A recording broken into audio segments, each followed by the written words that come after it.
And I have a wonderful guest for you all this evening. My special guest tonight is Blake Percival. And Blake was born in Panama City, Florida, and was raised in a traditional Southern home where his father was a military officer and his mother was a stay-at-home mom. He graduated from a Christian high school in Montgomery, Alabama in 1984. He served 6 years in the U.S. Army and was honorably discharged at the rank of sergeant in 1992. He then worked as a police officer in West Virginia and Alabama. He's a graduate of the West Virginia State Police Academy, the Montgomery Police Academy, Alabama Judicial College, where he was certified as a magistrate, and he holds a Bachelor of Arts Degree from Bluefield State College in Bluefield, West Virginia. From 2001 to 2011, he worked for USIS, also known as U.S. Investigations Services, and rose through the ranks to the position of director. USIS was a company contracted by the government to conduct national security clearance background investigations on prospective and current federal employees. Blake became a whistleblower in July of 2011 when he exposed that USIS was billing the U.S. government for background investigations that had never been completed. For 4.5 years, he was not allowed to talk about the case, but once it settled in 2015, that changed. And he now shares his story freely and is in the process of releasing a book. He was honored by being named a Giraffe Hero in 2017 for sticking his neck out for the common good. We certainly appreciate that. And please welcome Blake Percival to the show this evening. Good evening, Blake. Good evening. I'm glad to be with you tonight. Oh, it's wonderful to have you on tonight, and I'm very, very excited to interview you, and thank you for putting your neck on the line. You know, I'm a firm believer and always have been that there are some things that are worth laying it all on the line for. I agree. I think that's one of them for sure.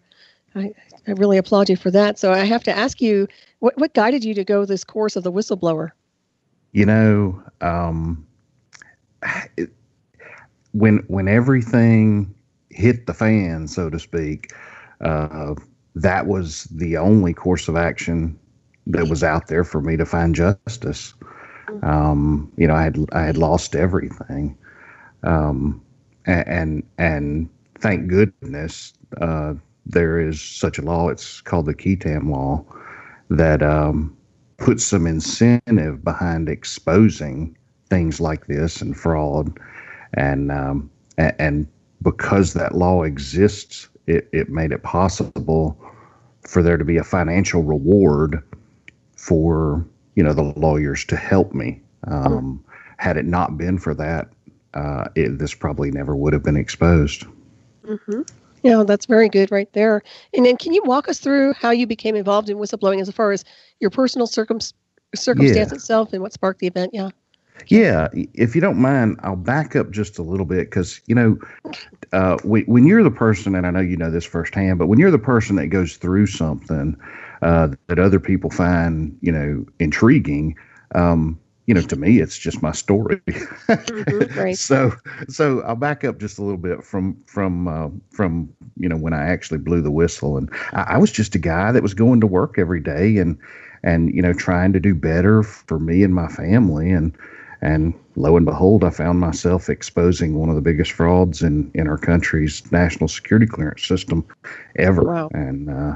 And so, you know, anyway, like you said when you know, discussed my bio, I grew up in a traditional Southern home. I'm from Alabama, and graduated from a Christian high school. And you know, I'm telling this because this is kind of how I just, you know, how my morals and values were formed. And you know, I guess I have to talk about morals and values in order to talk about the decision that I ended up having to make. And I'll talk more about that in just a second. But anyway, while I was, you know, growing up in Alabama, I actually met my soulmate, my wife, when I was in 10th grade. And we've now been together for 30 years. And wow. Yeah. And so, I mean, yeah, I've had a really blessed life. And but, you know, it wasn't an easy life. And I know that, you know, listeners can probably, you know, identify with, you know, sometimes it's just day to day, make it through this day and try to do better tomorrow. And that's, you know, kind of how my life had been. And anyway, after high school, I really didn't know what I wanted to do. I tried going to college, and that wasn't a good fit for me. So I joined the Army. And I was in the Army for 6 years, 1 month, and 11 days. Not that I was counting. And when I enlisted in the Army, you know, they give you a a test, and the test that they gave was called the ASVAB, and it's supposed to identify for them what you would be good at, what your job skills are, and evidently I did pretty good on it, and they actually offered me a bonus if I would let the U.S. Army choose my job for me, and the job, and I agreed to it because back then $2,000 was a lot more than it is now. This was 1986, and anyway, so the job that they chose for me was a material control accounting specialist. It sounds a lot fancier than it was, but it was the accounting side of supply. I basically managed spreadsheets of supplies for an entire division of Army troops, and I hated it. I guess I was pretty good at it, but I didn't enjoy it. But it taught me skills that would come into play 30 years later when I found myself being a whistleblower. And I'm not a person that just believes in coincidence.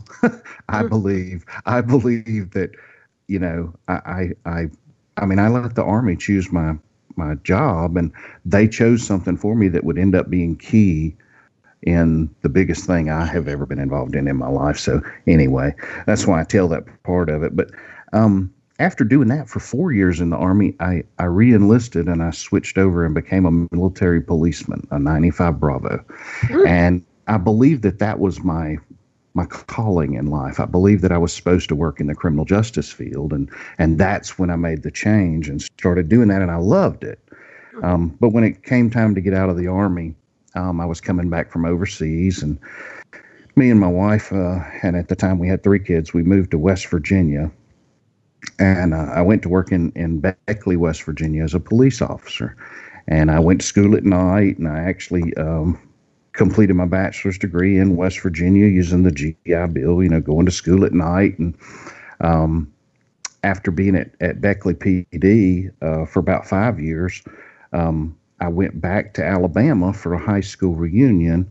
And I put in some resumes at police departments in Alabama, and I got hired by it was actually Baptist Health, a large group of hospitals in central Alabama. And I went to work there, and I worked there for a few years.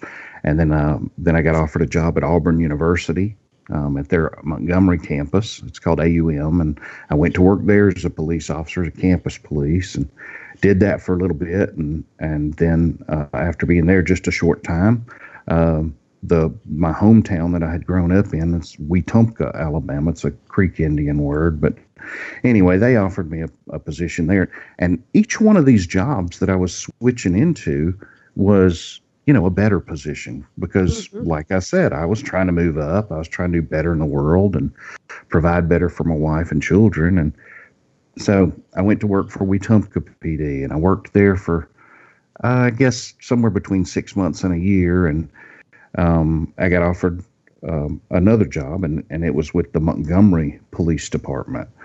And the position that I was offered was the bailiff job. And it was, as far as police work went, it was the cream puff job. It was standing in a courtroom, during business hours, 8 hours and I was out of there. There was none of this, having to go back to court. There was no midnight shift. It was the best job you could have as far as, fitting it in with a family and being a police officer.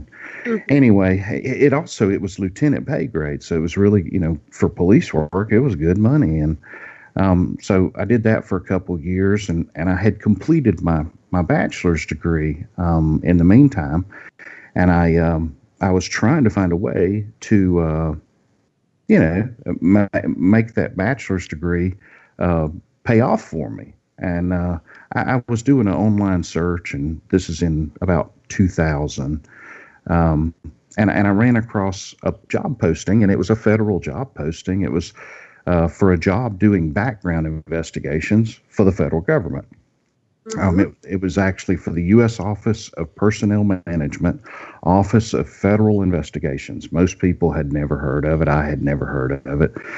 So I applied for the job, and when they contacted me back about the job, it wasn't the federal government that contacted me back. It was a private company. And that private company was U.S. Investigation Services, They later changed their name, and they changed their name to USIS, just, to be shorter. But they contacted me back, and they explained to me that in 1996, our government had privatized the U.S. Office of Personnel Management, Office of Federal Investigation. And, I'm listening to all this, and at the time, I'm a police officer. I've been a police officer for years, and I'm kind of wondering, is this some type of scam? Mm-hmm. You're talking about, private companies doing federal background investigations. And anyway, they offered me a job, and it was a significant pay raise, and I took the job. And they hired me as an investigator to work in central Alabama, in Montgomery, Alabama, actually. And the first thing that they did was send me off to western Pennsylvania, where the background investigations, once they're done, they're processed there. And anyway, they sent me to western Pennsylvania for training. And I went there, I got training, and then I ended up back in Montgomery, Alabama. In this type of position, you actually work out of your home. You have an encrypted laptop, and you have a federal badge, and you go out and you do the interviews that are required to do background investigations, and then you assimilate them at your home, encrypt them, and transmit them to western Pennsylvania, where they're then I might be working part of the case in central Alabama, and somebody else might be working the part where the person went to the Air Force Academy, and that part of the investigation and my part of the investigation show up in western Pennsylvania at the same time, and they're printed out and put in a readable format. And anyway, so for about 2.5 years, I spent my days traveling around central Alabama, pretty much from the Florida line to just south of Birmingham, Alabama, and from Fort Benning, Georgia, over to the Mississippi line. So a large chunk of territory. And at the time, there were only 4 or 5 investigators here in central Alabama. But what we would do, a little more about the job, is anybody that wants to work for the federal government, all the way back to President Garfield, has had to have their background investigated. It's you apply for a federal job, you agree to let them look into your background. It's just the way it works. Mm-hmm. And so there's several different levels of these types of investigations that would go on, but there's a pre-employment background screening, and then if the person is, I don't know, going to work in a non-secure area, but they're going to be a government employee, well, they have to have their background investigated. But if they're going to seek, sensitive or classified information, then they actually have to have a national security clearance, and we did those investigations also. Mm-hmm. And all it did was, it really, the difference between them was just the depths that we would go to into a person's background. So that's, kind of what I did as an investigator. And after doing that for about 2.5 years, again, trying to do better for myself and my family and provide the best I could, I applied to get into management with the company. And in August of 2003, they offered me a position as the district manager over they called it the Raleigh district, and the office was in Virginia Beach. And they sent me and my wife up there on a house hunting trip, and it was really nice. I mean, we felt like we were going places, and so we went up there and we were on this house hunting trip. And after we've looked for houses for a couple days and stayed in a hotel and stuff, we decided to stop by the office where I would now be working, and I would be the boss. And so we pull up to the office, and I guess I left this out, but the whole time I was a police officer, I always had multiple jobs, because let's face it, our police don't make, near what you would think they make, and especially if they've got a family. And anyway, so one of the jobs that I had always held in addition to my day job was cutting grass.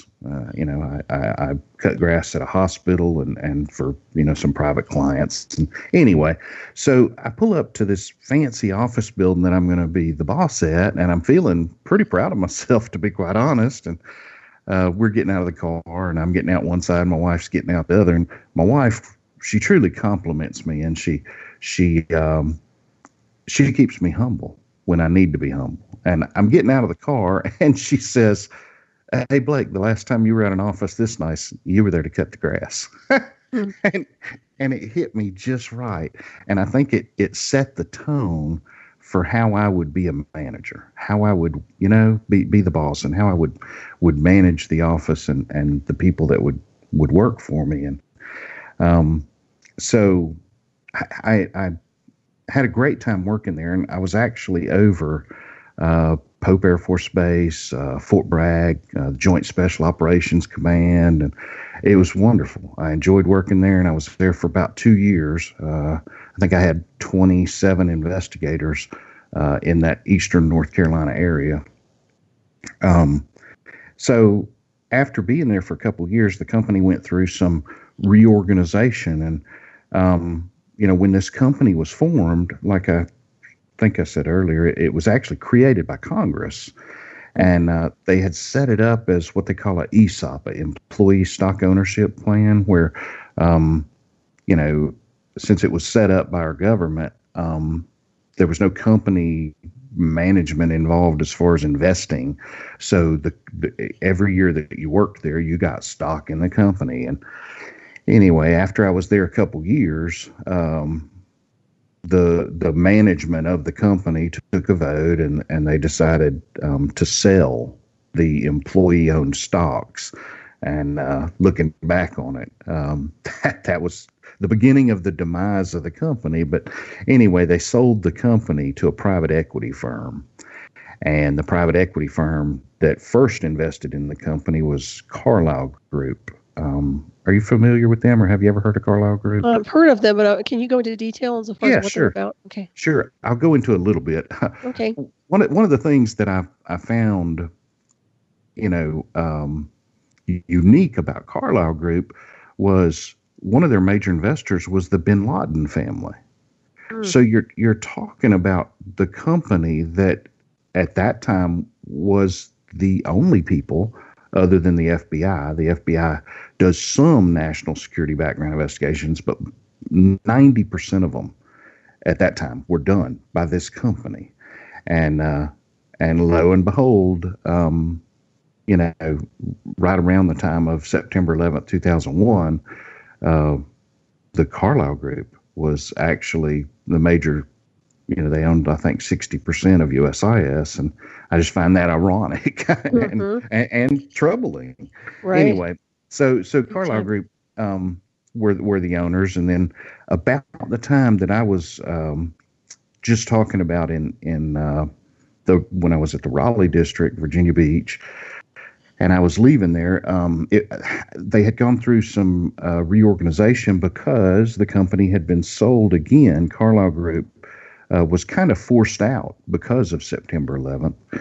And another private equity firm came in, and it was Welsh Carson. They're a large private equity firm. They own stuff all across the world. But they bought out Carlyle Group, and then I don't know, 3 or 4 years later, the company sold again, and they actually sold this time to the largest private equity firm in the world, and they're the ones that own this company when I became a whistleblower.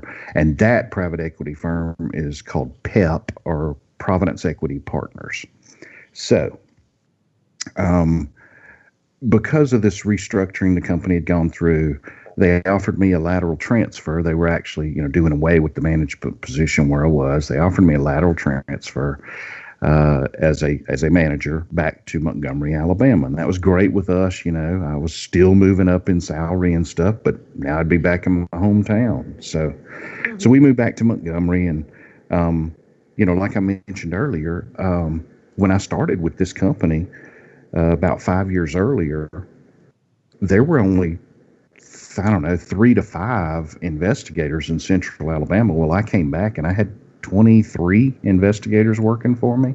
And, I'm just trying to describe, this company was growing, and it was growing because of a demand by the federal government for these investigations. Mm-hmm. So I worked, the same area I had been working when I was hired on, but now I was supervising other people. Anyway, I did that until the middle of 2007.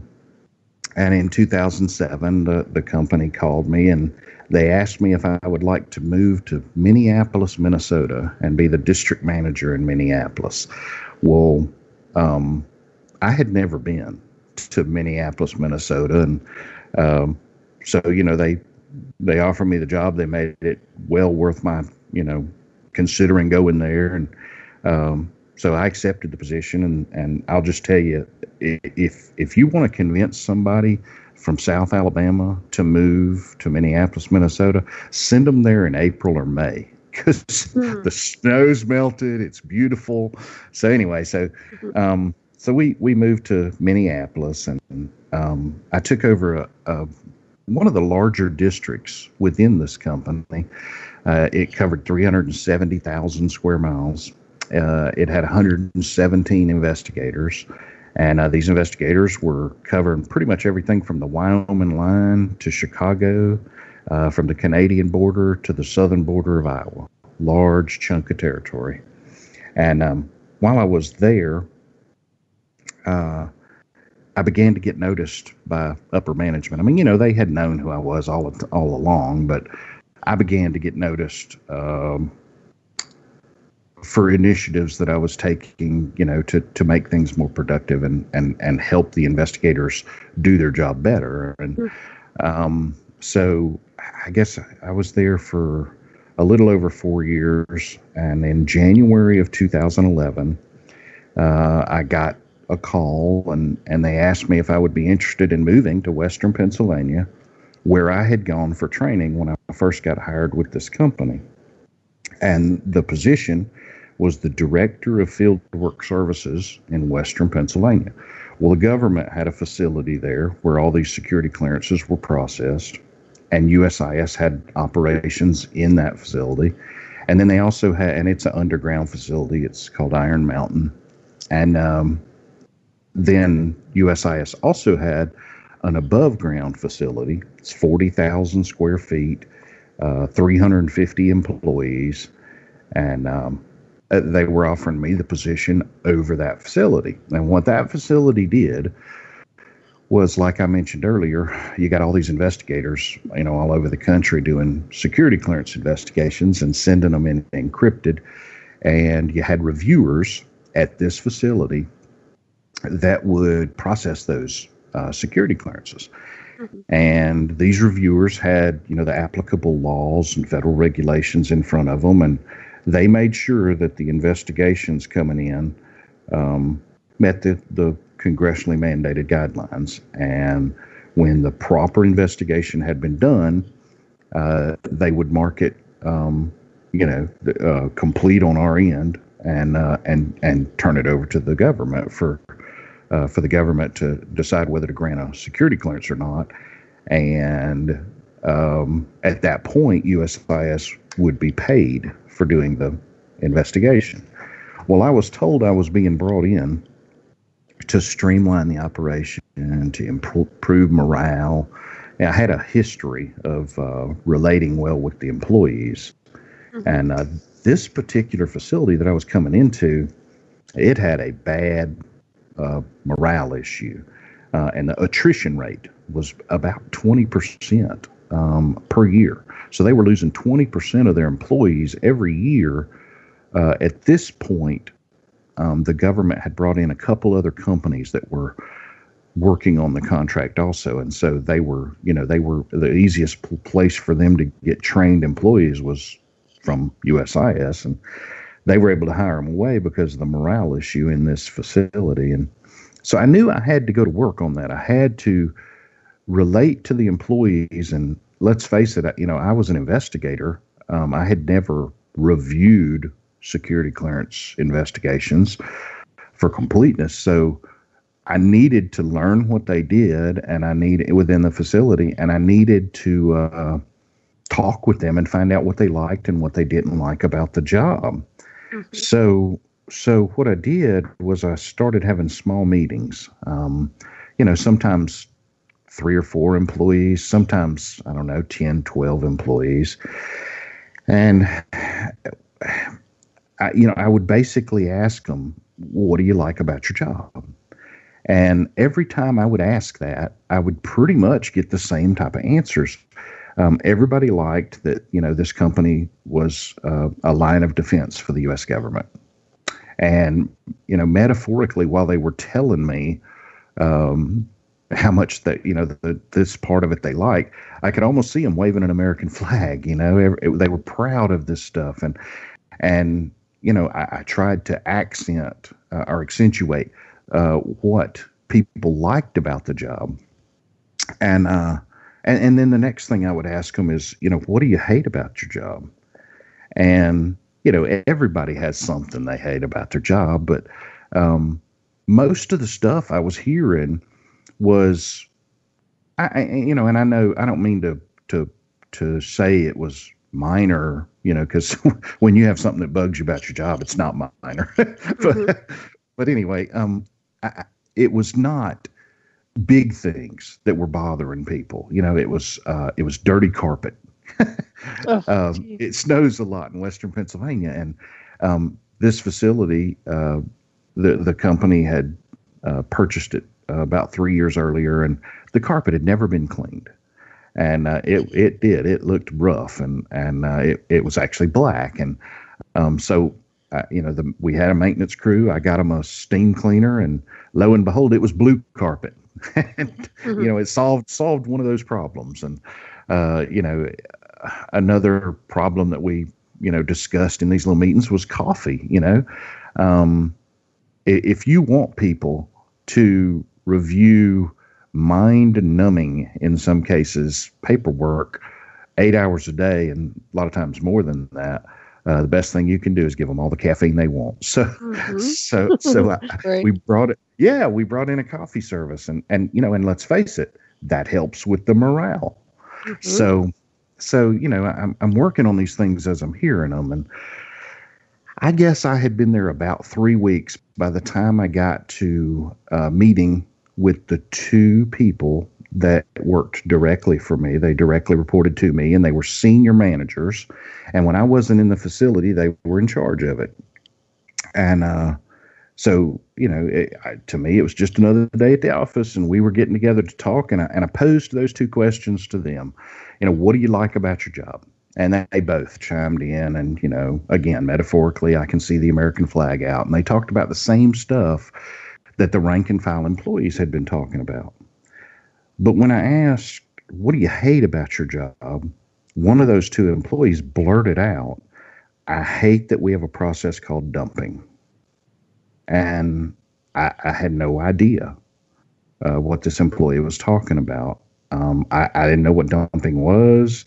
I wasn't super familiar, like I was saying, with the review process anyway.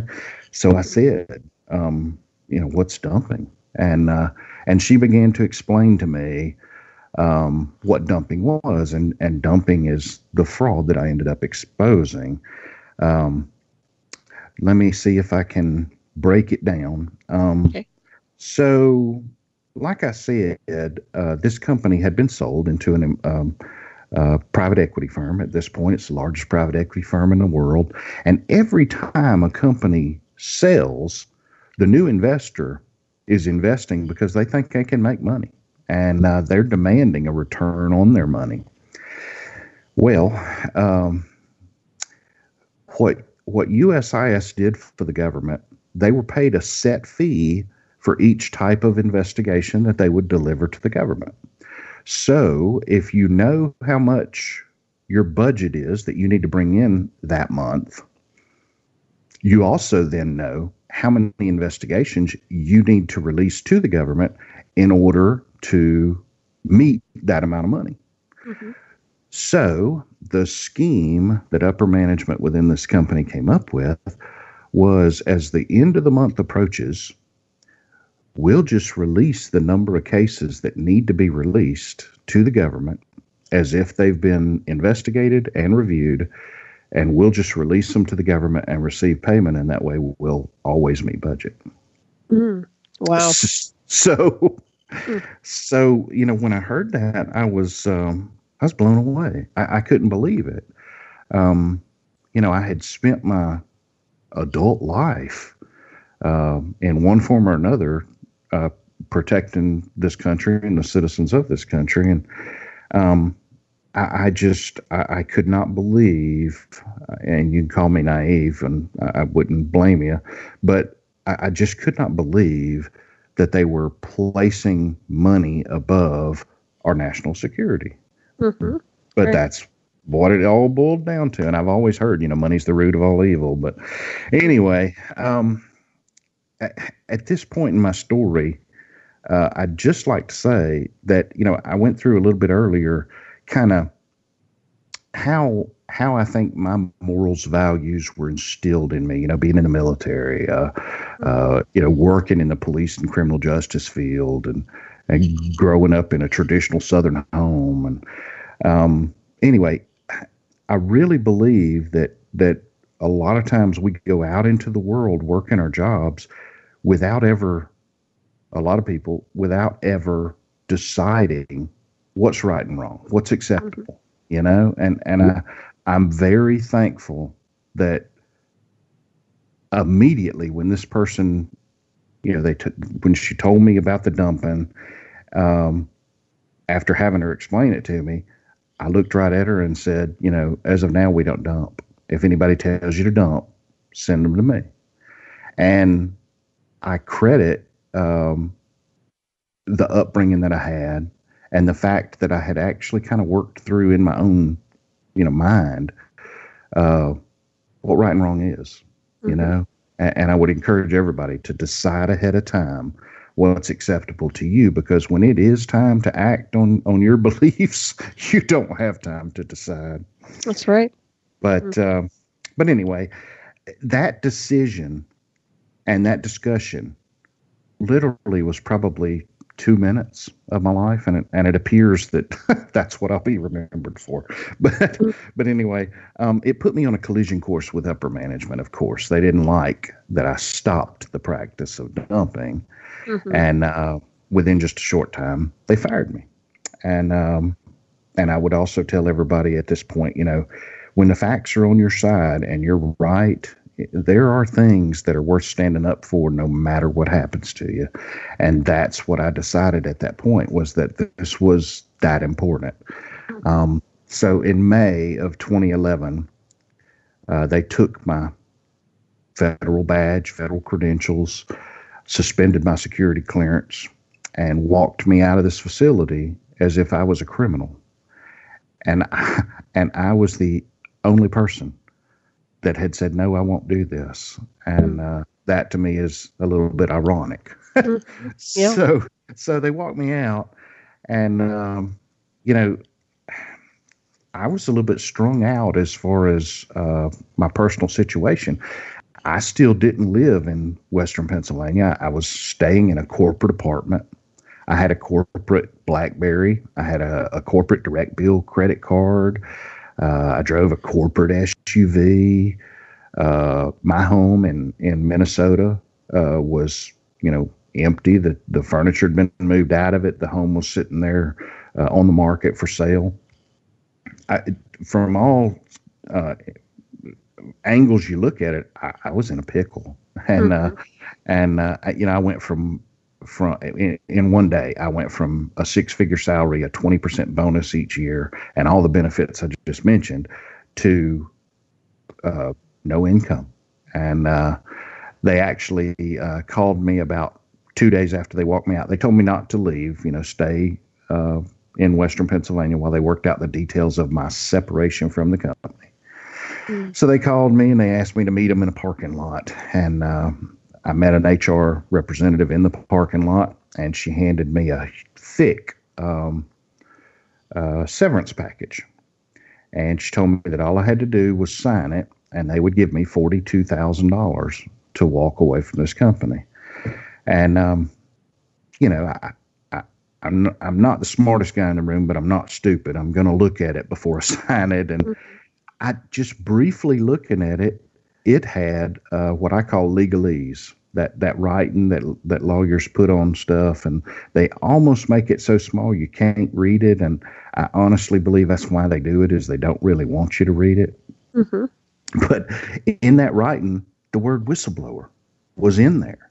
And I was like, why are they putting this in my severance package? I understand if they don't want me to leave and go tell competitors, how we do what we do at this company, but to put in there that if I sign it, I give up my rights to file a whistleblower claim. Why would they be concerned about me filing a whistleblower claim? So anyway, I knew, my antennas went up. I knew exactly what was going on. And I knew that this was hush money, and I knew that I couldn't sign it. But I also knew that I needed advice. And again, like I said earlier, I don't really believe in coincidences. And over the years, I had kept in touch with a guy that was a lawyer, and he had been a prosecutor when I was the bailiff. And as you can imagine, we spent a lot of days together in the courtroom. Mm-hmm. And so I called him, and I was pretty distraught. I mean, my world had blown up in my face, and I called him and I said, here's what's going on, and I'd like you to take a look at this severance package for me. And I didn't tell him about the fraud and all that. I just, that I was being terminated. And he said, sure, send it over to me. So this is, several years back. Anyway, I went and I faxed it to him. And he called me within about 5 minutes, and he had the same question I had. Why does your severance package say whistleblower? And I said, well, let me tell you. And so I started explaining to him the dumping process. And he stopped me. And he said, don't say any more. Protect your family and get out of there as quick as you can. Don't sign anything. He was in Montgomery, Alabama. He said, come back to Montgomery, and as quick as you can get here, let's meet in my office and let's talk about this. So that's what I did. And it was a very humbling thing leaving Western Pennsylvania. Just a few months earlier, I had been brought in as the director of the largest employer in Butler County, Pennsylvania. And it was pretty humbling to leave there loading my own stuff in a U-Haul. And, wow. Not knowing where our next paycheck's coming from. So, but that's what we did. And we left. And, if I could draw something out of my story here, it would be, that what we do with our lives is so much more important than what we have. And whether we recognize it or not, we're teaching our children and the next generation how to live and what's acceptable. And I would challenge anybody listening to leave a legacy for your family, not stuff. Mm-hmm. And that's kind of what it all boiled down to me is, if I never brought in another penny, I could stand on the fact that I had done the right thing. So anyway, we had I got to confess, just a miserable trip back to Alabama. It was not near as fun as when we had driven into Western Pennsylvania, but we got back to Montgomery, and I went to see my buddy. His name was Randy, and the lawyer, and I went to his office and I laid out the whole fraud for him. I explained in detail, what was going on, how I stopped it, discussions I had with upper management, and how that they had gone on after I stopped it to order me to do it, and how I'd refused. Mm-hmm. And it didn't take him very long to realize, we're talking about our national security, one of the biggest frauds ever perpetrated on it. And it didn't take him very long to realize, he had a one-man legal operation. He couldn't handle this case. So he made me an appointment across town with the largest law firm in Alabama. It's called the Beasley Allen Law Firm.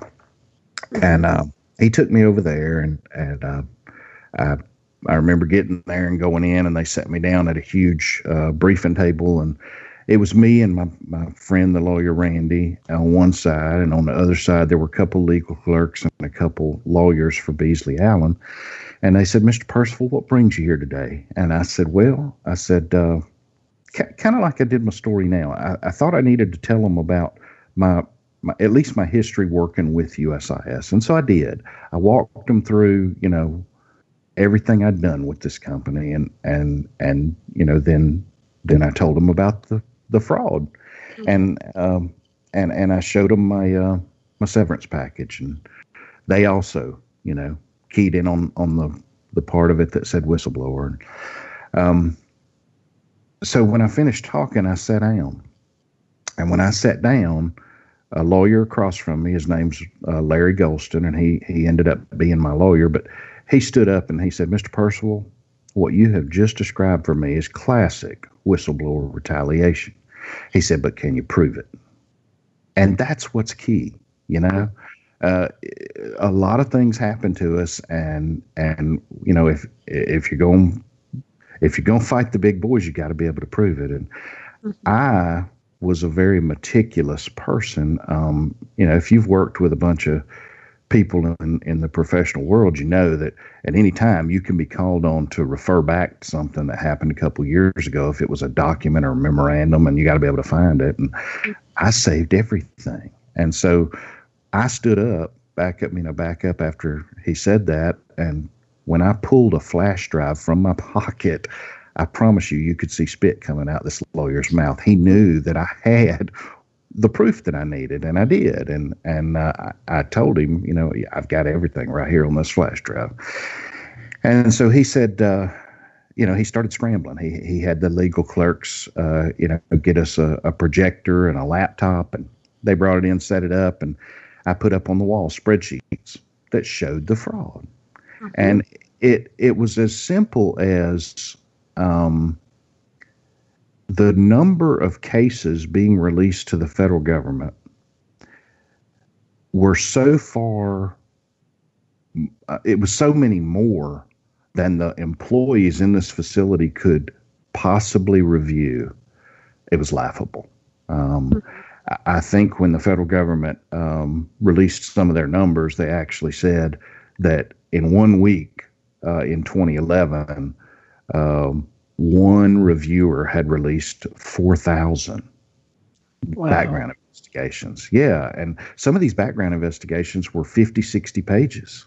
Can I ask you real quick? I just want to ask you, these investigations that were literally just cleared without real investigation. So basically they're giving these people clearances who are not qualified to have the clearance. Is that it?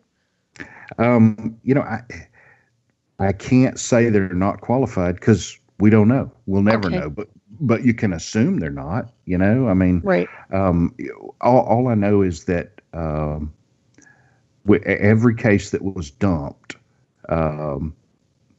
the investigation was not completed, so we don't know if they qualified for a security clearance or not.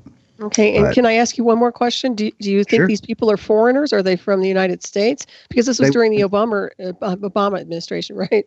It was, and I'm going to give some hard numbers in a minute, but they would have all been U.S. citizens because you have to be a citizen to hold a security clearance. So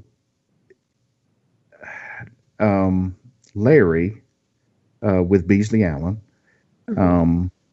he filed my case in the Middle District of Alabama on July 1st of 2011, and in my story that's a key date. So if you're listening, try to remember that. July 1st of 2011. It was filed in federal court in Montgomery, Alabama, and as is required by federal law, he briefed the U.S. attorney on that day.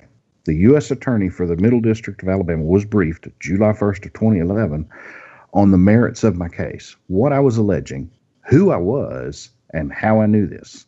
So you're not talking about a rank and file employee coming to you telling you that they're doing this.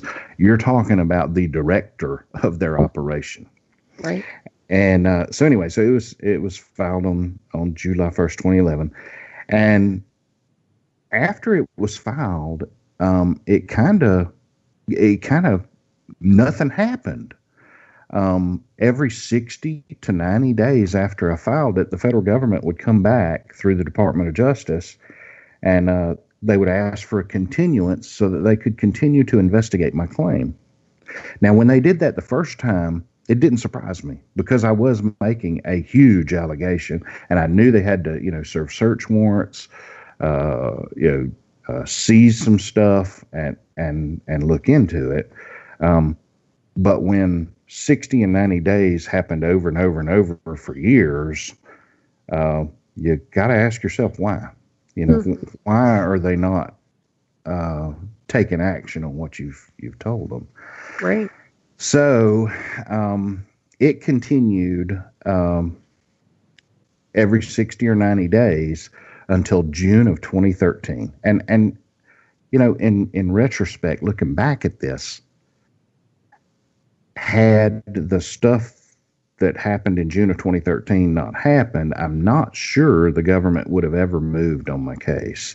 Their hand kind of got forced, and it got forced because in June of 2013, Edward Snowden fled the United States to China, carrying with him U.S. secrets. Now, we'll never know whether Edward Snowden should have had a security clearance or not, but the investigation that was done on him was dumped, and it was dumped by USIS. Holy cow. And we found that out because after he fled, the Congress started having hearings into the security clearance process. Their question was, how did he get a security clearance? And I remember Claire McCaskill. She's a congresswoman from Missouri, and during her discussion during this, hearing on security clearances, she asked the OPM Inspector General if he had any concerns with the background investigation that was done on Edward Snowden. Any concerns that it was done correctly, and his response was, he had concerns about the company that conducted the background investigation because they had been under investigation since 2011. Wow. So think back to the date I pointed out earlier. Here we are 2 years later, and the government had taken no action, and then they were super embarrassed by the Edward Snowden, which was one of the biggest security clearance failures in our country's history. And it came out that his security clearance was actually one of the ones that was dumped. Well, at the same time, actually about a week before this hearing where Claire McCaskill asked that question, USIS was trying to privately settle with the Department of Justice and make this all go away and keep their contract and keep doing these federal background investigations. And they had actually made an offer to the federal government, and the federal government had discussed it with me through my lawyers that we should accept the offer because the company was in a bad financial situation, and they were actually calling it a hardship settlement. And that just kind of irks me, You think about what they've been doing, and then again, it went to me as, or it hit me as they're not really doing anything to these guys. They seem to have been okay with what was going on until they got caught. Exactly. So anyway, so that was. Again, June of 2013, and then nothing else really happened. They had to talk about my case, and so now it was in the news, and people were talking about my case, but nobody knew who I was. Nobody knew that a whistleblower had brought the case forward. And then in September of 2013, about 3 months later, a guy named Aaron Alexis went to the Navy Yard in Washington, D.C., murdered 12 people, and then committed suicide. Mm-hmm. Congress held more hearings. Lo and behold, Aaron Alexis's background investigation was done by USIS. Whoa. And it was one of the ones that was dumped. And so Congress started having more hearings, about it. And again, I'm sitting there, we're struggling. I was working 3 jobs. I was working during the daytime as an investigator for a competitor of USIS, still doing national security background investigations. I was working night shift as a magistrate, And when I would get off first thing in the morning between the two jobs, I would go and stock shelves in a grocery store. And it was tough. And I felt that we were taking the high road, and I knew that no matter what I had to do, it was just one of those times in my life where I just had to put my nose to the grindstone and do it. And I was willing to do that, but it sure was frustrating to sit there and watch what's supposed to be the Department of Justice not doing anything. Right. And so anyway, again, Aaron Alexis in September, and Congress is having hearings, and then in October of 2013, the Department of Justice finally steps up to the plate and intervenes in my case. And what that means is that they had investigated it enough to where they knew they could prove it.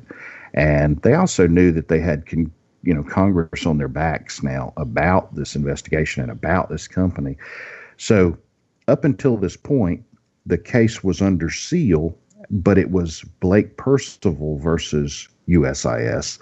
And in October 2013, it became the United States of America, ex-rel Blake Percival versus U.S. Investigations.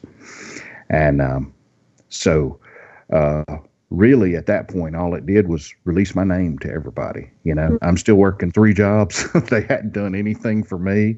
And all it really did for me and my family was make things harder because... Right. And Blake, This is so incredible. Everybody, we're going to have a break. We'll be right back, everybody. This is Ravenstar's Witching Hour. I'm Solaris BlueRaven. My incredible guest tonight is Blake Percival. We'll be right back. Stay tuned.